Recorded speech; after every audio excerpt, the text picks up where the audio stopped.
2022년 새해 신년 기도회를 시작하도록 합시다. 같이 기도하겠습니다. 하나님, 2022년 새해가 밝았습니다. 새해 첫 주에 우리 마음을 다해서 하나님을 찾으며 구하며 한 해를 하나님께 의탁하며 또한 주의 말씀에서 우리의 인생의 길과 또한 우리의 삶에 대하여 깨달으며 또한 우리 삶을 어떻게 해야 될지를 주의 말씀을 통하여 찾기 원합니다.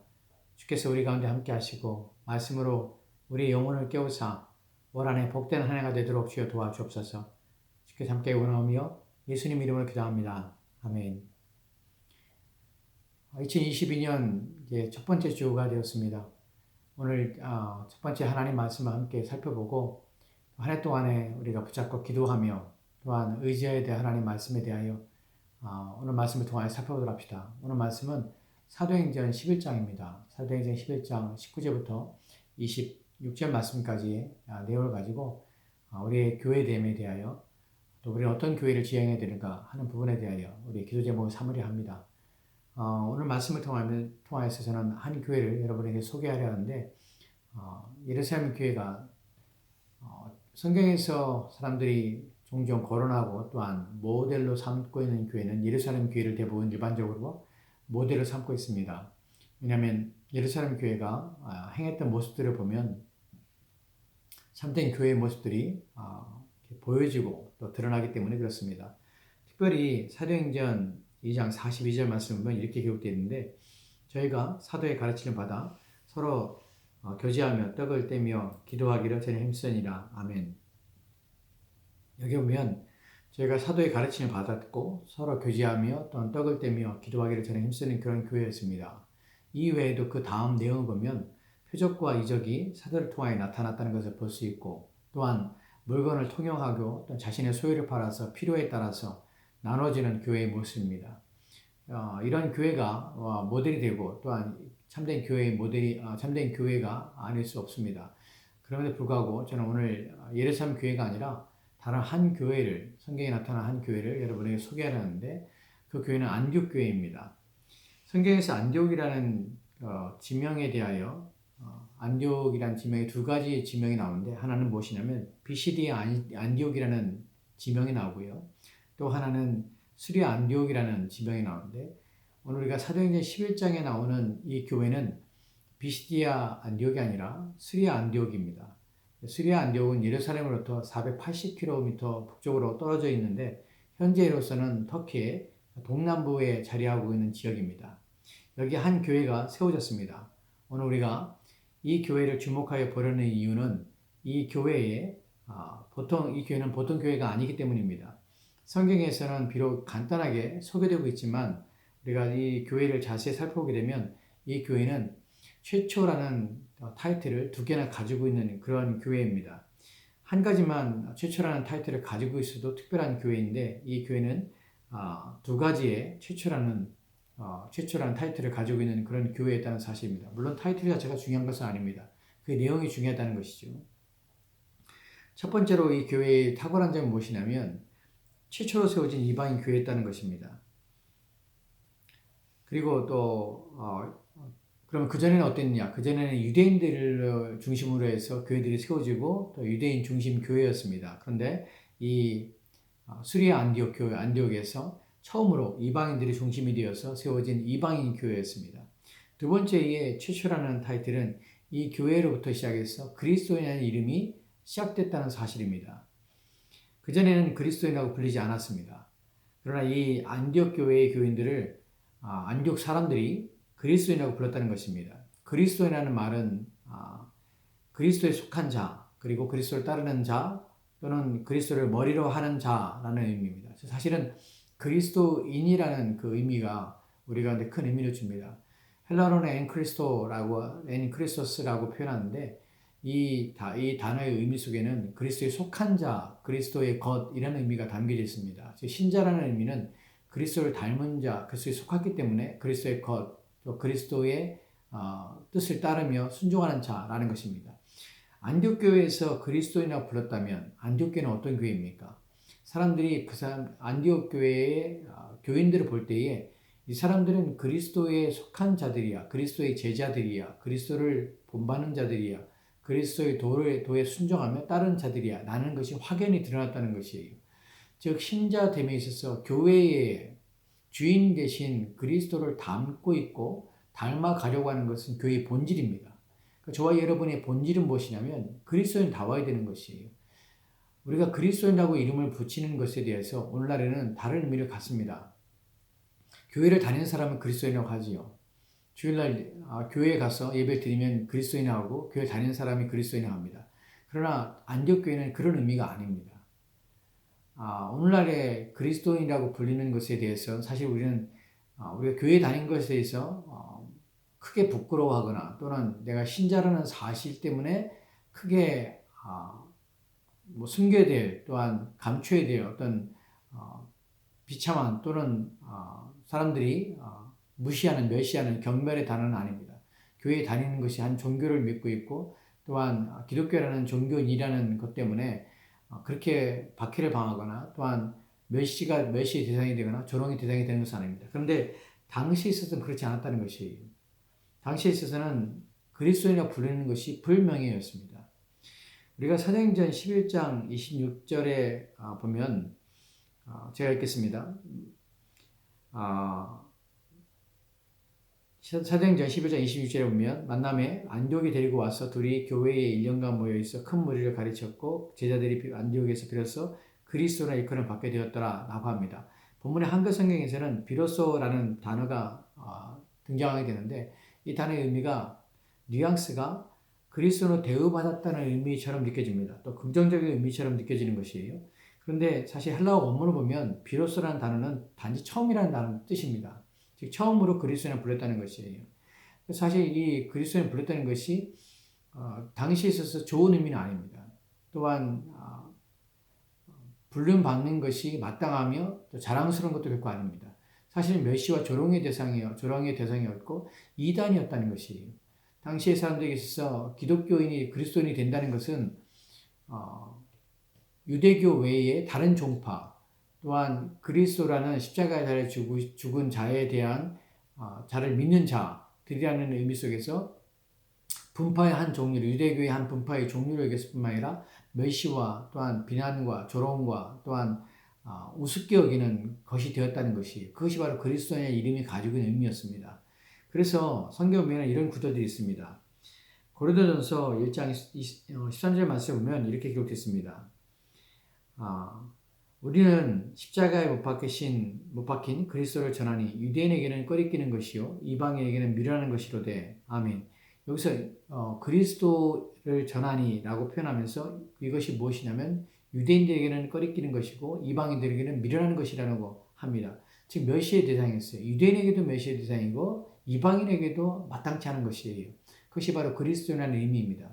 이에 대하여서 또 다른 본문을 보면 베드로전서 1장 4장 16절 말씀이 이렇게 기록되었습니다. 만일 그리스도로서 고난을 받은즉 부끄러워 말고 도리어 그 이름으로 하나님께 영광을 돌리라. 본문을 보면 만일 그리스도로서 고난을 받은즉 부끄러워 말고 라고 표현합니다. 그리스도를 고난을 받는데 부끄러워 말라고 합니다. 그리스도인이기 때문에 고난당하는 것이고 또한 부끄러운 것입니다. 당시 사람들에게 있어서는. 그럼에도 불구하고 부끄러워하지 말고 이 고난당함에 대해서 하나님께 영광을 돌리라고 표현하는 것이에요. 이처럼 그리스도의 이름은 처음에는 멸시의 대상이었습니다. 그렇게까지 불릴 수 있도록 그럼에도 불구하고 철저히 그리스도에게 속한 자로 그리스도의 것으로서 살았던 사람들이 바로 안디옥 교인이라는 것이에요. 즉 저와 여러분들이 그리스도의 이름을 갖고 있다는 것은 그분의 이름이 갖는 그 이분의 이름의 가치에 걸맞고 그 이름에 또한 부합하게 살지 않으면 부끄러운 것이에요.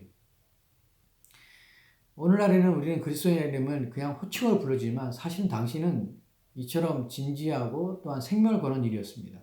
오늘 우리의 마음속에도 그래야 돼요. 우리는 누구의 이름을 우리가 붙이냐면 그리스도의 것이라는 이름을 붙이는 것이에요. 그럼 내가 그리스도의 것으로서 살지 않으면 누가 비난을 당하냐면 그리스도가 비난을 받는 것이에요. 그리스도가 나 때문에 멸시를 당하는 것이에요. 로마서에 보면은 유대인들이 하나님을 오히려 도리어 하나님 법을 어기만 여마서 하나님의 이름에 먹칠을 하고 멸시를 당하는 것이에요. 왜냐하면 그들은 하나님의 백성이라고 말을 하거든요. 유대인, 하나님의 백성이라고 말하면서 하나님 법을 어긴다면 누가 멸시를 당하냐면 하나님 멸시를 당하는 것이에요. 그래서 심판을 당합니다. 오늘 우리에게도 마찬가지입니다. 동일하게 우리는 교회에 속한 자가 아니라 그리스도에 속한 자예요. 그래서 나는 그 교회를 다니는 사람이 아니라 그리스도인이에요. 그리스도인. 그리스도의 향기가 그리스도의 모습이 내 안에 나타나야 되는 것이에요.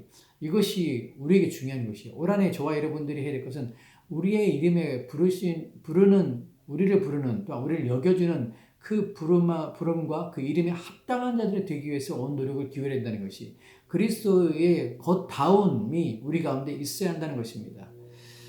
여기에 더해서 안디옥 교회가 가지고 있는 또 몇 가지 더 탁월한 점을 좀 생각해 보도록 합시다. 이 교회는 이방인 교회인데 큰 흉년에 들여서 고생하는 예루살렘 교회를 위해서 온 힘을 다해서 도왔던 교회였습니다. 구제에 앞장섰다는 것이에요. 또한 사도행전 11장 2절 말씀이면 주를 섬겨 금식할 때 성령이 가라사대 내가 불러 시키는 일을 위하여 바나바와 바울을 따로 세우라 하시니 아멘. 본문을 보면 바울과 바나바를 이방인의 선교사로 파송하며 또 후원하여 주었던 교회가 바로 안디옥 교회입니다. 이들의 파송은 복음이 이방인에게 전파된 데서 엄청나게 복음의 진보를 가져오게 하는 계기가 되는 것이죠.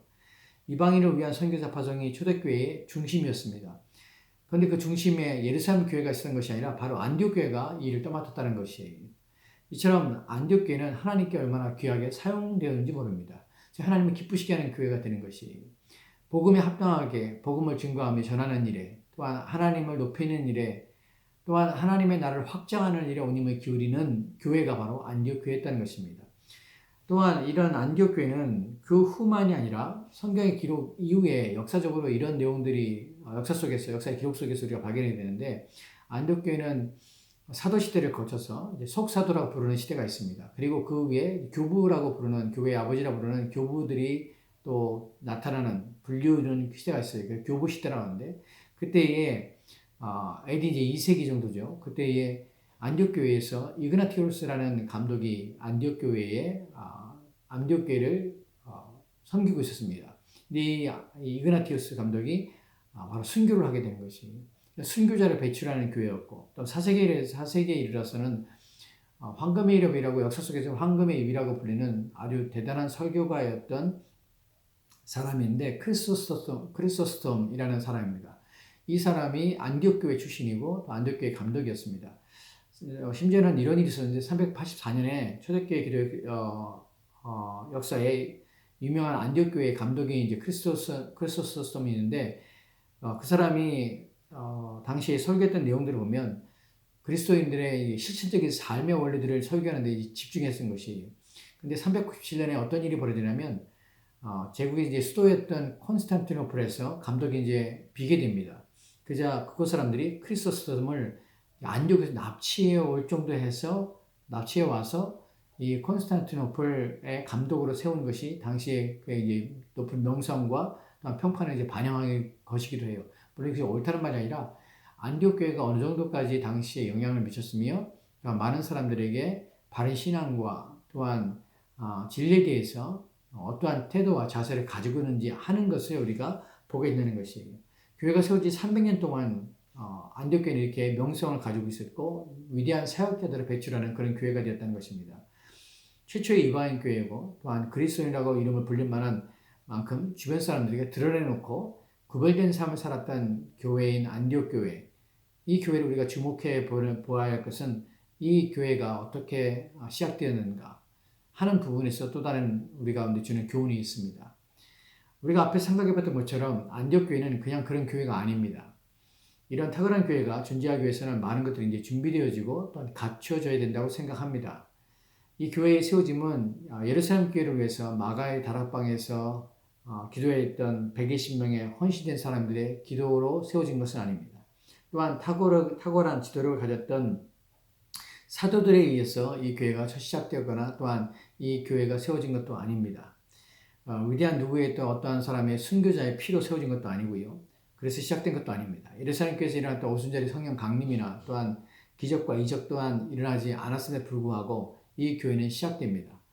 이방인의 첫 교회였음에서도 이 교회의 세워짐에 있어서 어느 누구도 따로 준비하거나 또한 특별한 계획을 가지고 있었거나 또한 비전을 품거나 또한 기도하거나 그러지 않았다는 것이 그 누가 한 것입니까? 라는 부분이죠. 이 부분에 대하여 좀 더 깊이 생각하면 이 위대한 교회의 시작은 우리가 기대한 것만큼이나 크게 위대하게 시작된 것은 아니었습니다. 너무나 초라하게 시작되었고 또한 작게 시작되었습니다. 하나님의 일들은 때론 너무나 작게 시작된다는 것을 우리는 생각해야 합니다. 예수님의 비유 속에서 우리는 겨자씨의 비유 속에서 너무나 작은 것이 하나님 나라가 작은 것으로 시작되지만 너무나 작고 보잘것 없는 것처럼 보이지만 그러나 하나님께서는 그 일을 통하여서 크게 하시며 또한 새들이 와서 깃드는 것처럼 크게 비록 작은 겨자씨지만 하나님 나라가 얼마나 확장되고 또한 커지는 일을 우리가 보게 됩니다. 그런 이유로 우리가 생각할 수 있는 것은 모든 일들이 사람이 하는 일이 아님을 우리가 알게 되는 것이에요. 이를 통해서 우리가 보여주는 것이 안적교회를 보게 된 것이 뭐냐면 교회의 일은 사람이 하는 것이 아니라 하나님이 하셨다는 것을 우리가 알게 된다는 것이에요. 이것만큼 우리 가운데 분명하게 보여주는 것은 없습니다. 사도행전 11장 19절 말씀이면 이렇게 기록되어 있는데 사실 그때이죠. 그때 이 스데반의 일로 일어난 환란에 인하여서 흩어진 자들이 베니게와 구브로와 안디옥까지 이르러 도를 유대인에게 전하였는데 아멘. 한글 성경에 보면은 때라는 단어를 시작합니다. 때가 언제냐면 예루살렘 교회의 초대 집사님이었던 스데반의 순교 이후입니다. 그때 무슨 일이 발생하는가 하면 박해가 일어났죠. 그래서 그리스도인들이 잡혀 죽임을 당하거나 옥에 갇히는 사건이 발생하게 되어서 예루살렘 교회의 많은 성도들이 박해를 피해서 흩어지게 되었습니다. 그때란 말이 바로 처음 공개적인 박해가 시작되었던 그 시기라는 의미입니다. 박해를 피해 성도들이 뿔뿔이 흩어져서 살게 되었다는 것입니다. 이때 흩어진 자들이 어디까지 가냐면 베니게로 갑니다. 베니게는 이제 항구 도시로 유명한 두로와 시돈 지역으로 엘리야가 우리가 성경에서 엘리야를 보면 엘리야가 바알 선지자가 쌓았던 갈멜산 근처가 바로 베니게 항구 도시입니다. 또한 얼마는 또 구브로로 도망갔다고 합니다. 구브로는 지중해에 있는 동북부의 섬입니다. 그리고 얼마는 예루살렘에서 480km나 떨어진 수리아 안디옥까지 오게 된 것이에요. 근데 여기 중요한 것은 흩어진 성도들이 흩어진 곳에서 그냥 있었던 것이 아니라 복음을 전하기 시작했다는 것입니다. 복음을 전하였는데 이들은 유대인에게만 복음을 전하는 것이 아니었다는 사실이에요. 여기서 우리는 복음의 인종적인 한계를 극복하지 못하는 것을 극복하는 것을 보게 되는데 그것이 어디서 그러냐면 바로 이 수리아 안디옥에서 그런 일이 벌어졌다는 것이에요. 그럼 다른 곳에서는요? 다른 곳에서는 복음이 유대인들에 대한 한계를 벗어나지 못하고 있었습니다. 왜냐하면 이방인들에게는 복음을 전할 생각을 하지 않았다는 것이. 그런데 유독 수리아 안디옥에 간 사람들에 의해서 거기에 박해를 피하여 갔던 사람들에 의해서 이방인들에게도 복음이 전파되게 되었다는 것이에요. 이 중에 바로 이제 인종의 한계를 뛰어넘는 사람들이 이제 있었다는 것이죠. 20절을 보면 사도행전 11장 20절을 보면 그 중에 이제 구브로와 구레네 몇 사람이 안디옥에 이르러서 헬라인에게도 말하여 주의서를 전파하니라라고 합니다. 그래서 이제 이 복음을 듣고 안디옥에 사는 헬라인들이 예수 그리스도를 믿기 시작하는 것이에요. 안디옥 교회의 시작은 스데반 이후에 발생한 박해로 일어난 고통과 어려움을 피해 흩어진 자들로부터 시작한 것입니다. 하나님의 일은 좋은 분위기와 또는 좋은 환경에서만 시작하지 않는다는 사실을 우리는 알아야 합니다. 올 한해 우리가 시작합니다. 우리는 한 치 앞도 알지 못합니다. 내일 일어날 일을 우리 알지 못해요. 근데 우리는 하나님의 일들은 항상 좋은 환경에서 항상 긍정적인 분위기 속에서 잘 되는 것이 아니에요. 그런 상황들 속에서 좋게 일이 벌어지고 좋게 일이 일어나고 하는 것이 아닐 수 있다는 것입니다. 하나님께서 오히려 예루살렘 교회를 흩으시고 그의 고난과 고통을 통하여서 박해를 통하여서 이들이 흩어져서 하나님 나라를 확장하는 기회로 삼으신다는 것이에요. 물론 이것이 항상 그렇다는 의미는 아닙니다. 하지만 고난이 때로는 의미가 있고 역경이 때로는 신앙을 단단하게 하는 기회가 됩니다.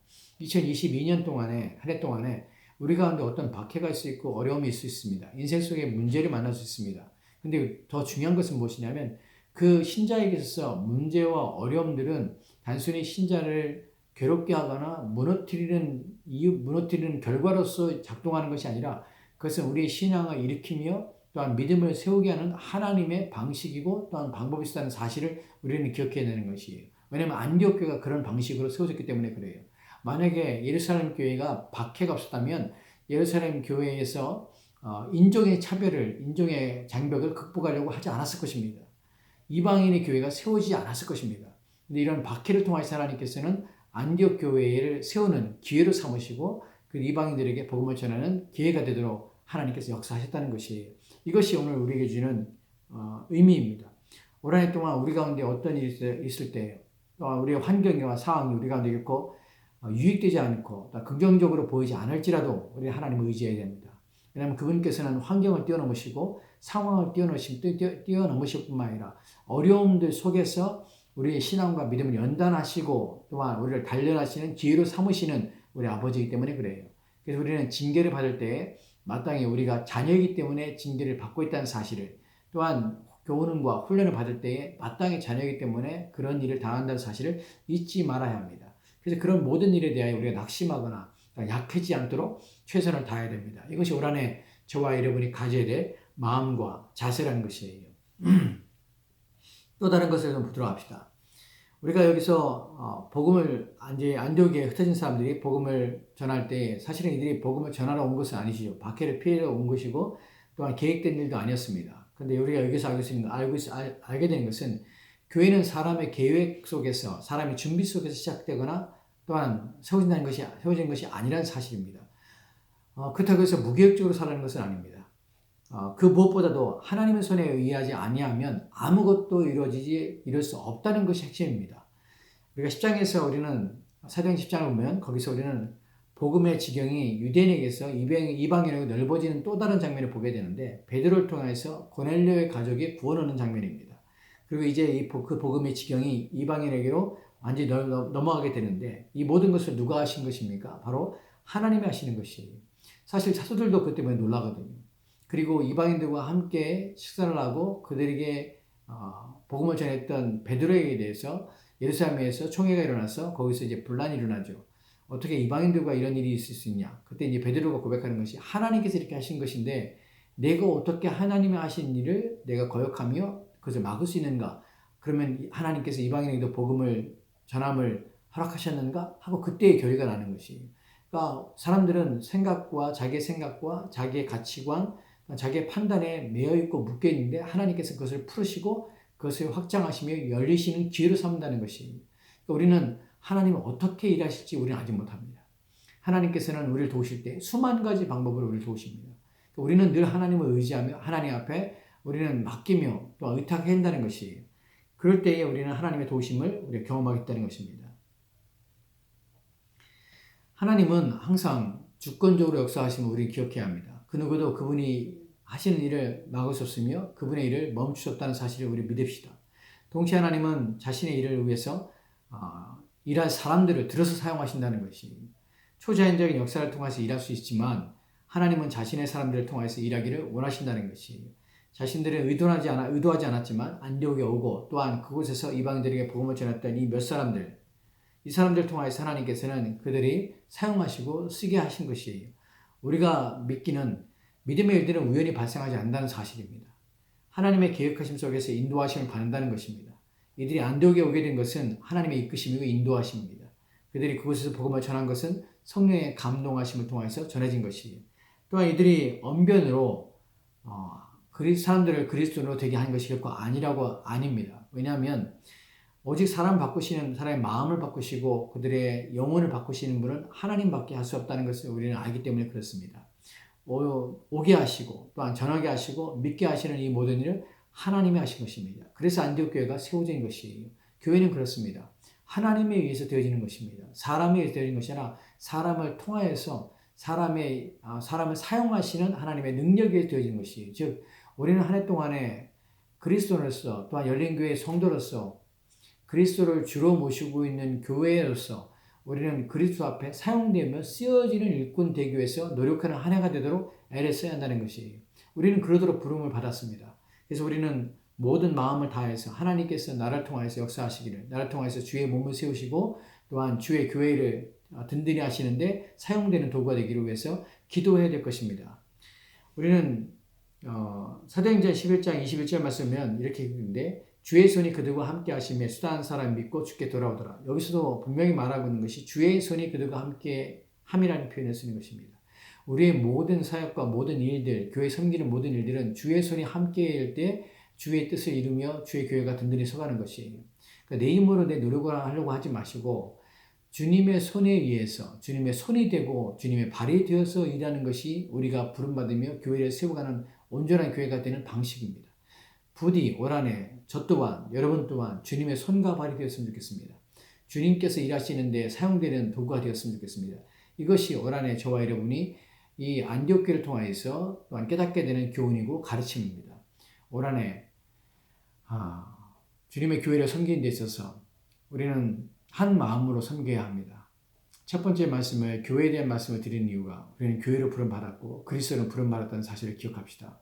그리고 교회가 되기 위해서 참된 교회가 되기 위해서 또한 주님이 사용하시는 교회가 되기 위해서 그리스도의 것으로서 온 힘을 다해서 열심을 다해서 주님을 섬기는 그리하여 올 한 해 동안에 주님의 교회가 든든히 세워지는 일에 온 힘을 기울여서 그 기쁨과 그 즐거움에 참여하는 저와 여러분이 되었으면 좋겠습니다.